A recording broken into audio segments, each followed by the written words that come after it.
Sore hari ini kita kedatangan tamu Daeng Manye. Saya yakin Bang Erikson di sini melihat ke depan bagaimana Tapanuli Utara ini kan pasti sudah punya konsep, betul nggak? Ya. Kira-kira seperti apa kalau tidak saya boleh bertanya kepada Bang Erikson? Kenapa orang tidak bisa berubah mentalnya? Karena pengetahuannya kurang. Ya. Itu aja asumsi kita, itu premis yang kita pegang sehingga sekarang kita dengan getol nih. Jadi saya juga kemana-mana selalu di mobil saya itu saya siapkan buku. Ketemu dengan petani saya kasih buku. Bagus. Ketemu dengan anak-anak saya kasih buku. Bukan kasih uang. Ya. Uang itu kan membawa orang manja kan. Ya. Nah, kasih pengetahuan dia. Selamat sore.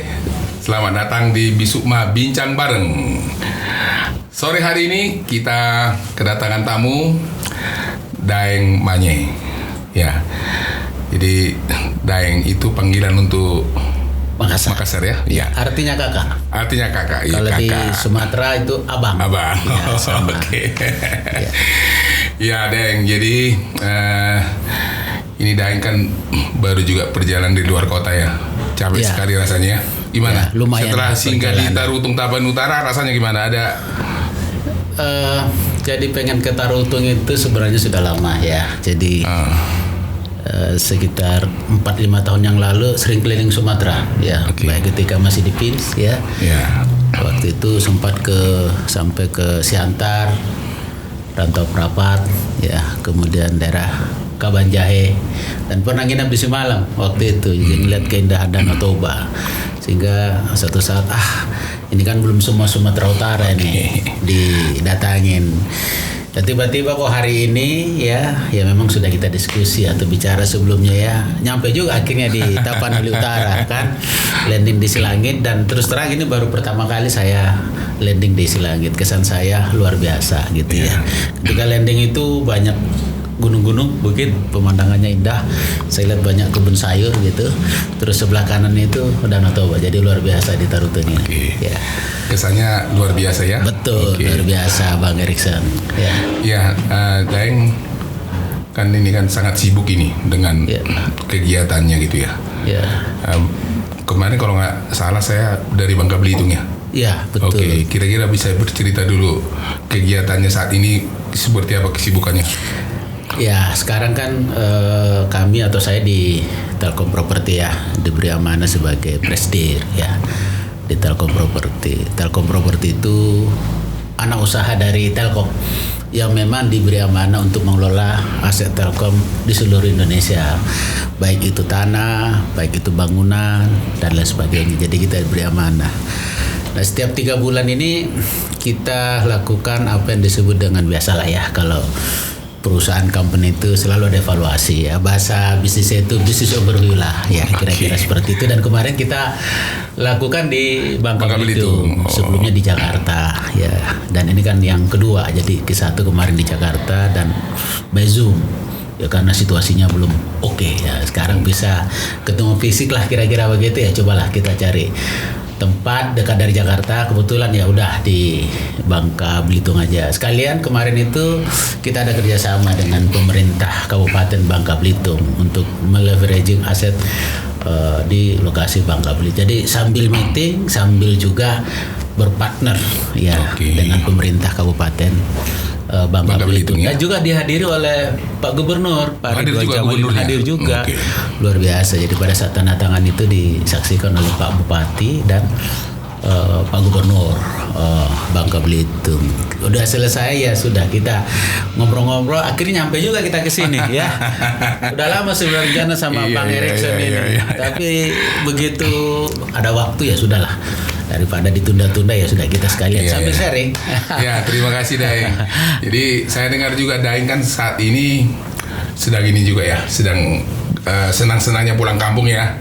Ya, betul. Yo, kira-kira gimana? Apa kira-kira ini motivasinya? Kenapa sering pulang kampung? Apa mau mengembalikan dulu apa yang pernah didapat, terus sekarang saatnya kita mau berbagi, atau ada sesuatu, Daeng?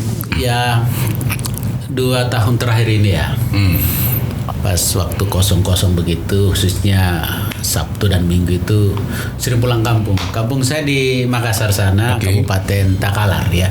Kira-kira itu jaraknya sekitar 35 km. Dari Makassar. Dari Makassar. Kabupaten Takalar ya. Kabupaten Takalar. Jadi dari Makassar lewat Kabupaten Goa, setelah itu Takalar.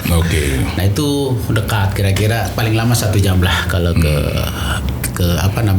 Takalar. Kira-kira sama dari Selangit ke sini ya, ke Tarutung ya. Tapi bandaranya di Makassar. Bandaranya di Makassar. Bedanya di sini punya bandara ada sendiri sana ya. nggak punya bandara. ya pulang kampung dengan kampung lah ya. Kita juga ini kan sudah mau pensiun ya, kira-kira begitu. Sehingga apa yang bisa didharma baktikan ya kita dharma baktikan lah. Karena saya sendiri kan sudah hampir 30 tahun ninggalin kampung halaman ya. Kira-kira begitu Bang Erikson. Ya. Kalau dari pengamatannya Daeng nih kan, kita pulang kampung itu kan di zaman sekarang memang ada sejumlah hal lah yang harus kita perhatikan ya. Menurut Daeng ini kira-kira di Kabupaten Takalar apa kira-kira yang perlu saat ini yang dibutuhkan masyarakat lah supaya bisa lebih baik ke depan?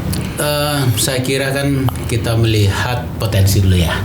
Seperti apa Tulan Takalar ini kan luasnya itu kurang lebih sekitar 565 km persegi.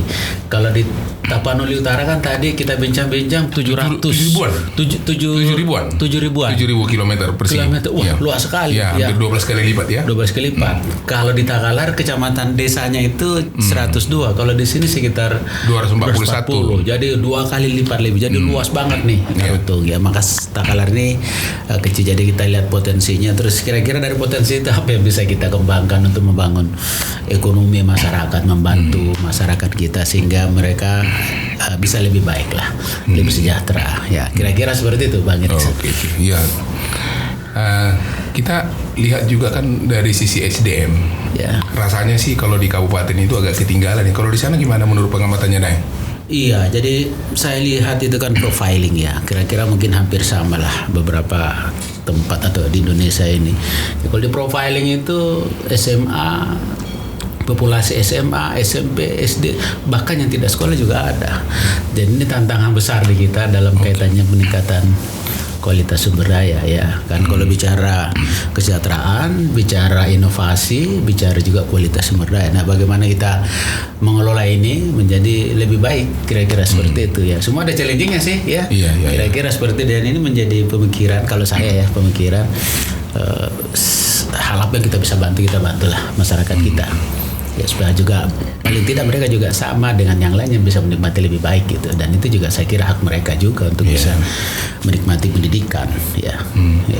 Ya, ketertinggalan itu kan hampir terjadi ya di semua kabupaten ya, tapi kan kalau mau melakukan perubahan itu kan rasanya sih agak sulit ya kalau dilakukan dengan cara yang katakanlah kita sambilan gitu ya. Kira-kira ada rencana mau terjun nggak ini ke politik? Saya coba dekati dulu masyarakat seperti apa ya pendekatan.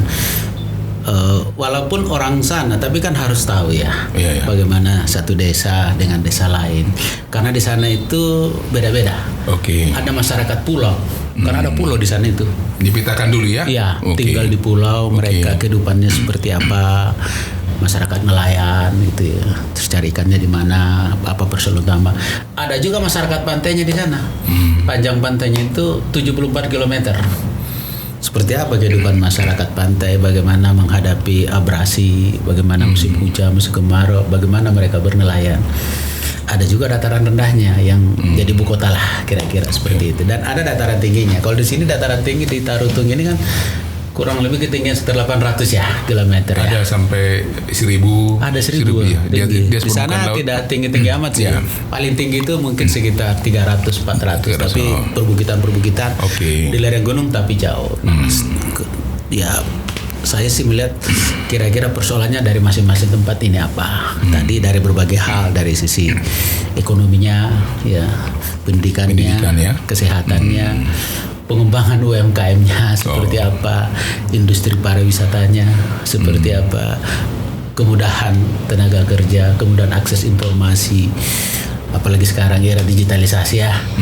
Bagaimana akses internet ya untuk terhubung ke dunia luar, karena itu semua menurut saya hal-hal yang menjadi perhatian kita, karena kalau bicara membangun ya harus ada hal-hal yang memang wajib harus ada ya, tinggal bagaimana kita melakukan prioritasi, skala prioritas ya, sesuai dengan kondisi dan kemampuan masing-masing. Itu seninya di situ mengelola kalau saya melihat ya. Seperti itu ya. Tapi setidaknya tadi sudah punya gambaran umum dulu ya. Tapi sudah ada mulai belum nih kira-kira ada aksi nih?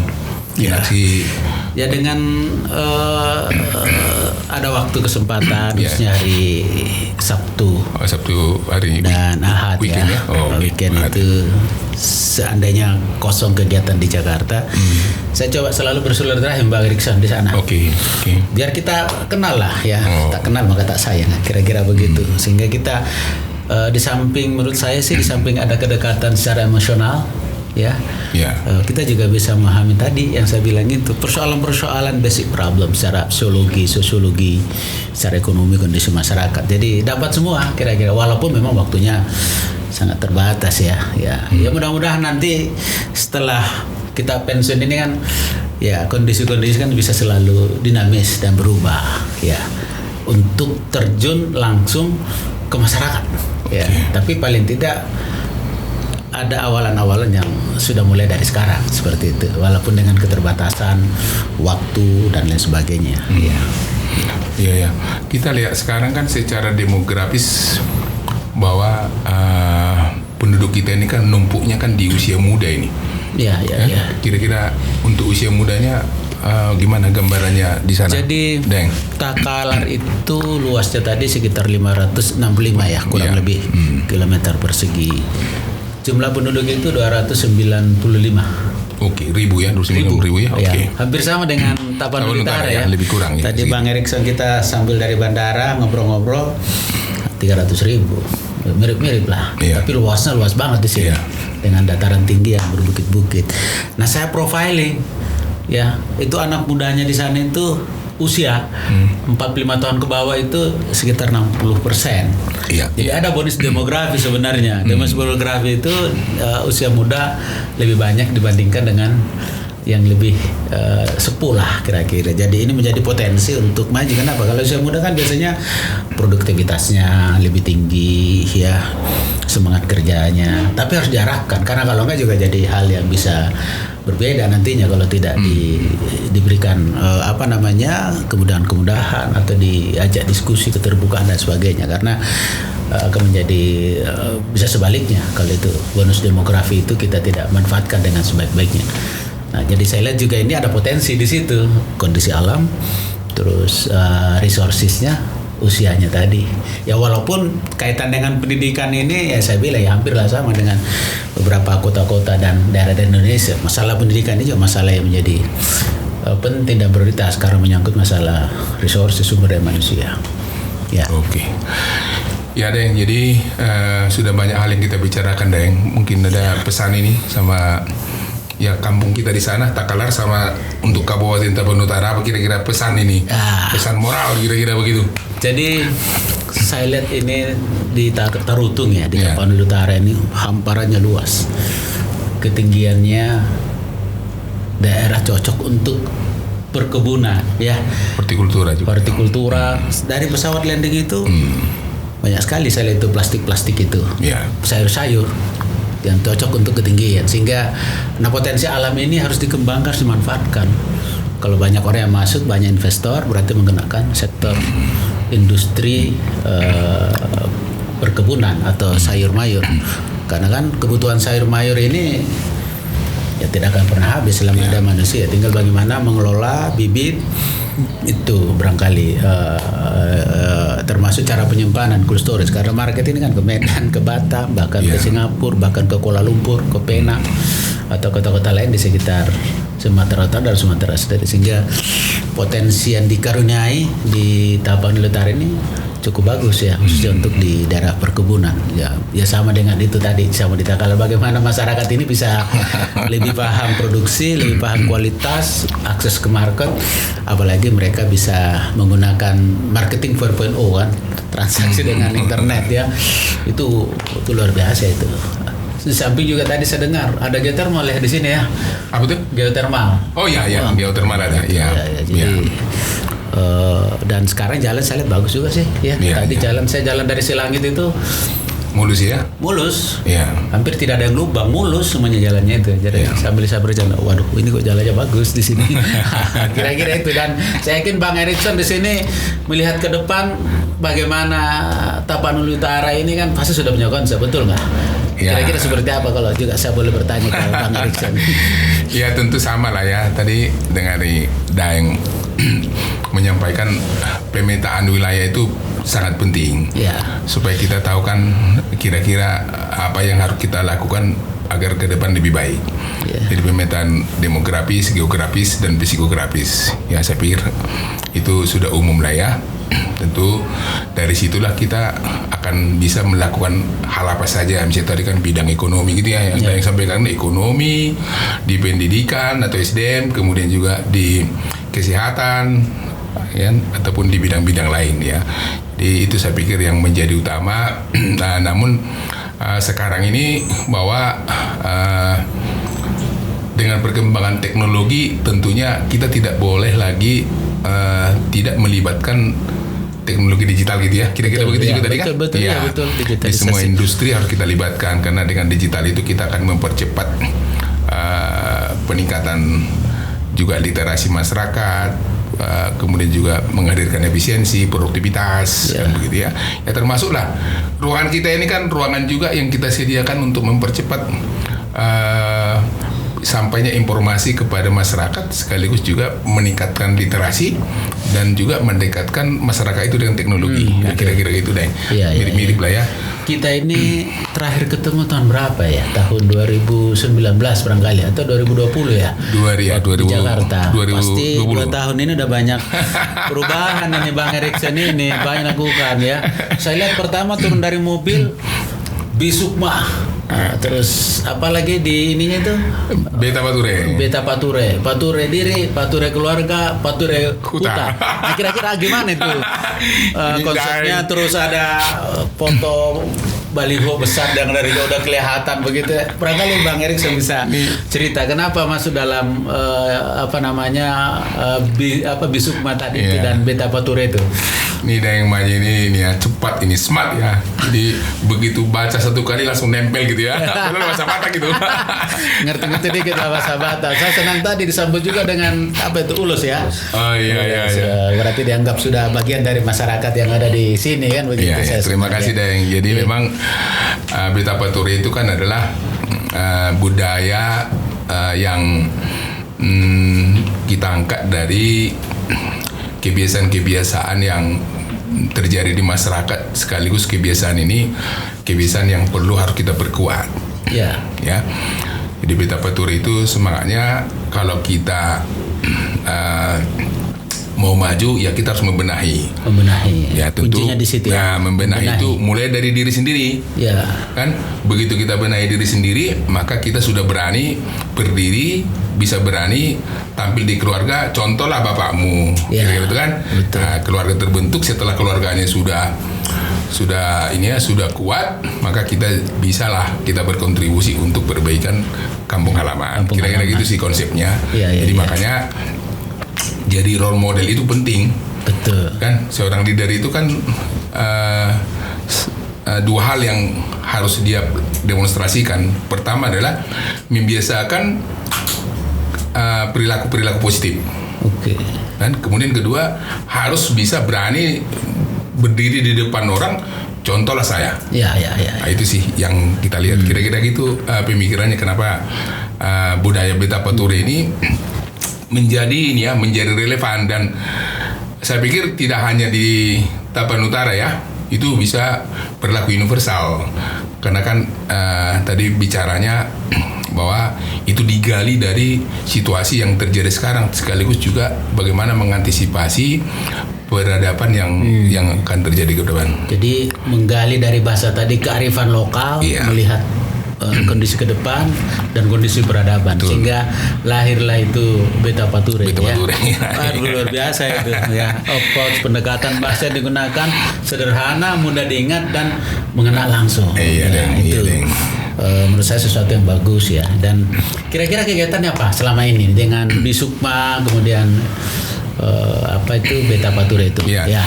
Jadi Bisukma ini sendiri sudah ada di Tapan Utara ini melayani lebih kurang 13 tahun. Fokus 13 kita tahun ya. 13 tahun dan fokus kita itu di bidang pendidikan. Oh, pendidikan ya. Lebih kurang 15.000 orang sudah kita sapa dengan 2 tema, yaitu entrepreneurship dan leadership. Kan kedua hal ini sebenarnya yang kita lihat sekarang sangat dibutuhkan di negara ini. Bagaimana kita terus meningkatkan jumlah orang-orang yang berjiwa entrepreneur. Kemudian juga bagaimana kita menghadirkan sosok-sosok pemimpin yang bisa yang bisa membawa bangsa dan negara ini maju ke depan. Jadi udah 15.000 dan ya sekarang kita akhirnya dipercaya juga oleh kementerian setelah melakukan seleksi terhadap 5.800 seluruh Indonesia. Bisukma terpilih menjadi satu dari 156 yang menjadi partnersnya Kemendikbud Ristek untuk menjalankan program Merdeka Belajar. Wah, luar biasa. Ya, jadi itulah kita lakukan Jadi sekarang. membantu di sektor pendidikan ya. Ya, pendidikan. Ya. Jadi fokus kita sekarang adalah literasi, karena literasi itu menjadi backbone ya, menjadi pondasi juga itu dalam membangun kecakapan bangsa. Kita itu kan menurut Standar PISA kita paling rendah minat baca Indonesia, sehingga orang-orang Indonesia itu kurang kompetitif, kan, kurang kreatif, kan, kurang inovatif. Kenapa? Karena pengetahuannya relatif kurang. Ya. Itulah memang harus digenjot melalui kebijakan-kebijakan pemerintah, dan itu yang kita lakukan sekarang. Bagaimana berliterasi, caranya karena memang saat ini tidak semua lokasi belum disentuh dengan jaringan internet, maka buku ini, bukulah yang kita coba sebar ya kepada masyarakat, mengajak para perantau yang peduli dengan kampung halaman.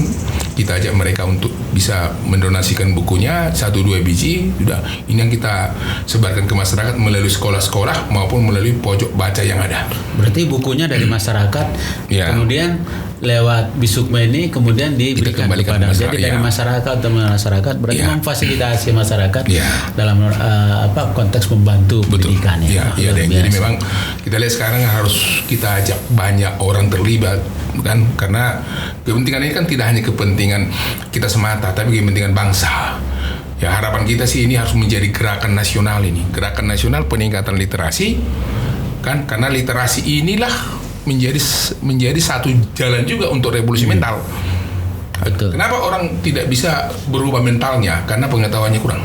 Ya. Itu aja asumsi kita, itu premis yang kita pegang, sehingga sekarang kita dengan getol nih. Jadi saya juga kemana-mana selalu di mobil saya itu saya siapkan buku.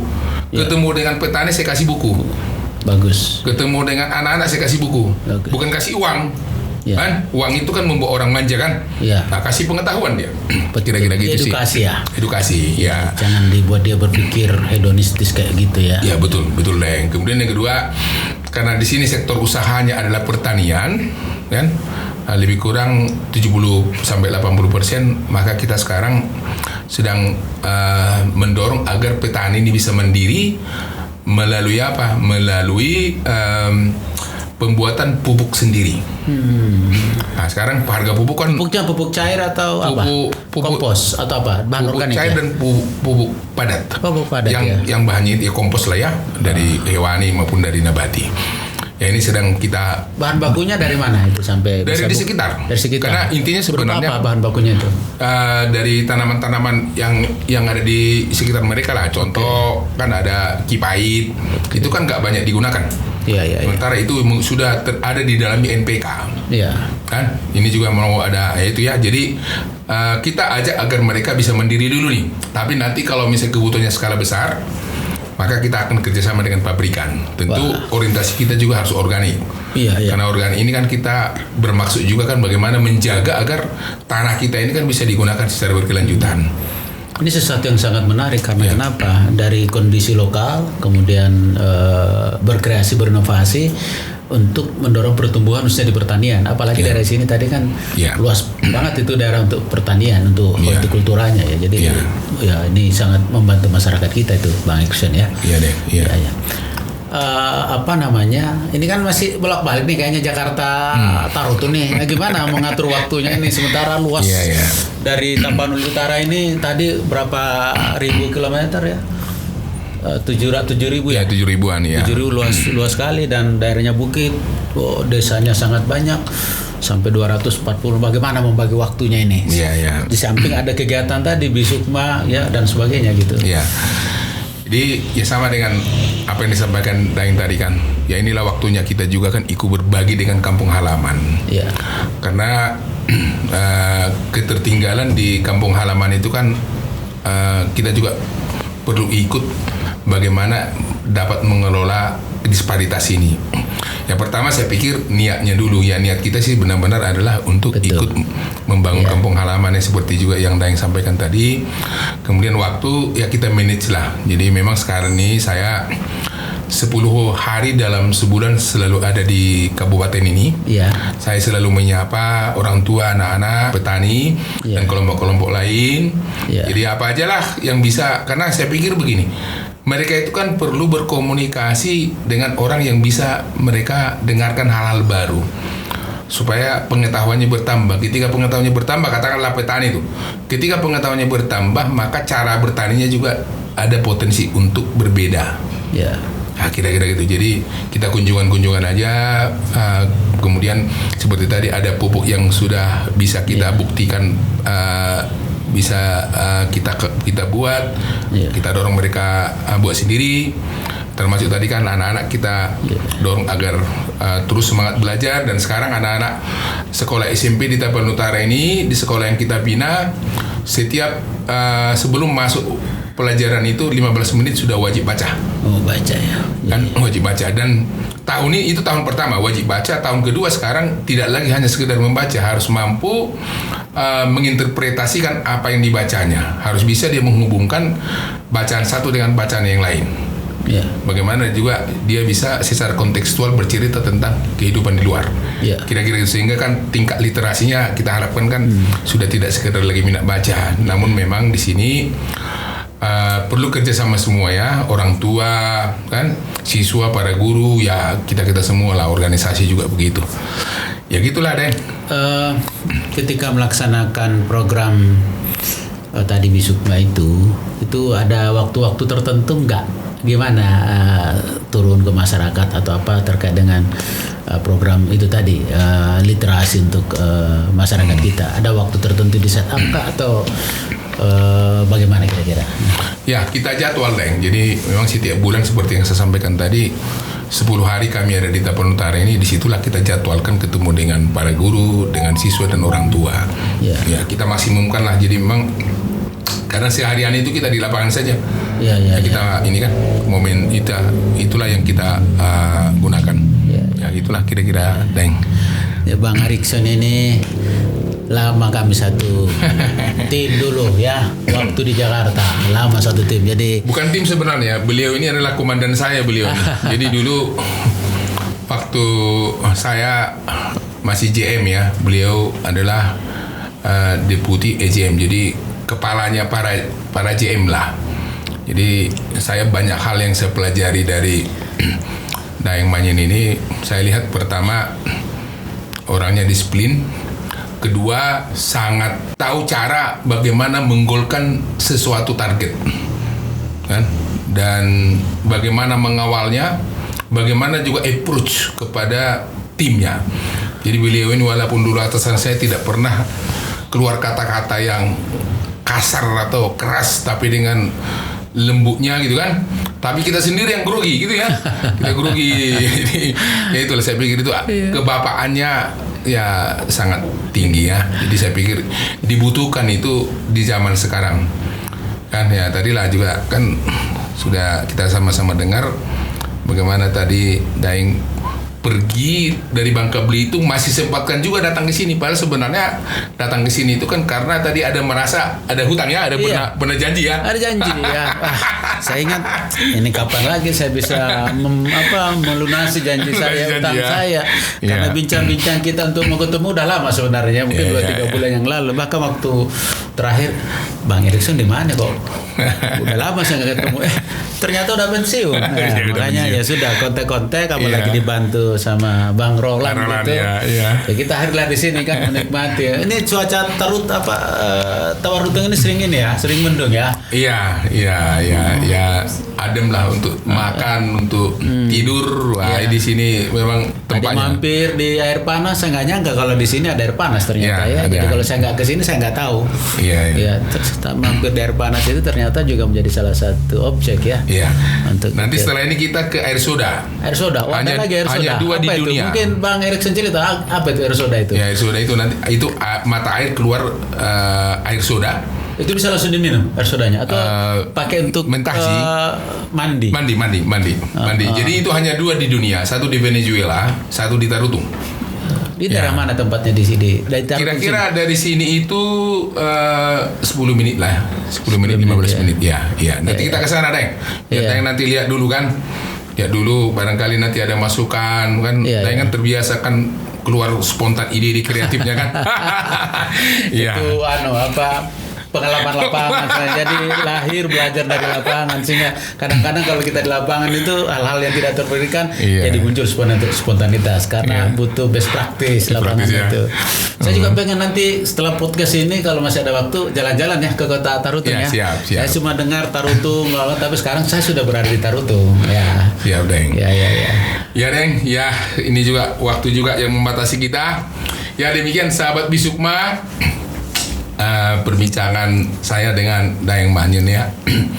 Jadi pembicaraan ini sangat menarik, luar biasa. Pertama tadi saya juga kaget loh, kok bisa-bisanya Daeng ini datang ke kampung aku ini. Ternyata tadi itu merasa bahwa ada hutangnya, padahal sebenarnya bukan hutang sih, kita ngomong aja ya. Betul. Tapi begitulah membangun hubungan baik, dan itu saya pikir salah satu juga karakter seorang leader yang patut kita contoh.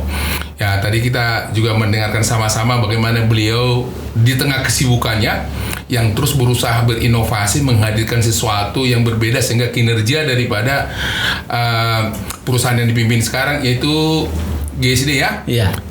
Ya, jadi itu GSD itu adalah perusahaan properti yang mengulik propertinya Telkom dan juga di luar Telkom. Jadi kita dengarkan sama-sama tadi, sangat sibuk tentunya.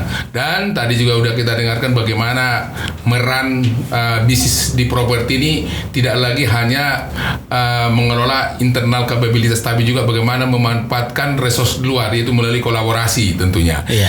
Kemudian hal yang kedua, yang ini yang menarik nih kan, sudah semakin sering pulang kampung. Memang inilah panggilan jiwa gitu ya. Iya, Panggilan jiwa. Sama dengan Bang Erikson ini. Kita lama di luar, ya kita pakailah Iya. pengalaman pengetahuan kita di bawah untuk Betul. membantu masyarakat kita Iya, yang ada di kampung kita Betul, masing-masing. betul, Kalau ya. Bang Erikson di Tapanuli Utara, saya di Takalar. Takalar ya, oke. Jadi memang begitu. Ya, kita berkeyakinan juga bahwa pengalaman bekerja di BUMN, bila itu dipraktekkan itu di pemerintahan, maka kita akan lebih mudah sebenarnya, kita lebih cepat, lebih mudah, lebih cepat, lebih efisien, dan lebih adaptif kita untuk mengelola satu wilayah. Kira-kira begitu saya lihat tadi. Jadi dengan pulang kampung ini tentu, dan ini kan tadi kita dengarkan sudah mulai memetakan demografisnya, geografisnya, psikografisnya, dan di mana-mana memang harus begitu. Sebelum kita melakukan perbaikan yang holistik, ya harus di mapping dulu. Di mapping dulu. Nah, itu kan ada formula ini ya, strategi itu kan ya. Iya. Ya, tentu program-programnya akan terus dibuatkan lebih tajam, sehingga pada waktunya agak lebih longgar, programnya juga bisa diluncurkan dengan lebih baik ya. Betul. Ini adalah niat mulia dari Daeng ini. Tentu kita doakan bersama lah ya. Kami mendoakan dari saling mendoakan Bang Erikson ya, supaya sukses dalam karir, sukses juga dalam berencana dalam mengembangkan kampung halaman ya. Demikian Daeng, kira-kira pertemuan kita di sore hari ini. Sekali lagi terima kasih. Salam Bisukma untuk Daeng, salam Bisukma untuk keluarga, dan salam Bisukma juga untuk Kabupaten Takalar ya. Oke, sukses selalu. Terima kasih Bang Erikson. Walaupun jauh, kita tetap menjalin silaturahim dan persahabatan dengan baik untuk kemajuan kita bersama. Ya. Oke. Terima kasih. Terima kasih Bang Erikson, podcastnya. Terima kasih. Terima kasih. Ya.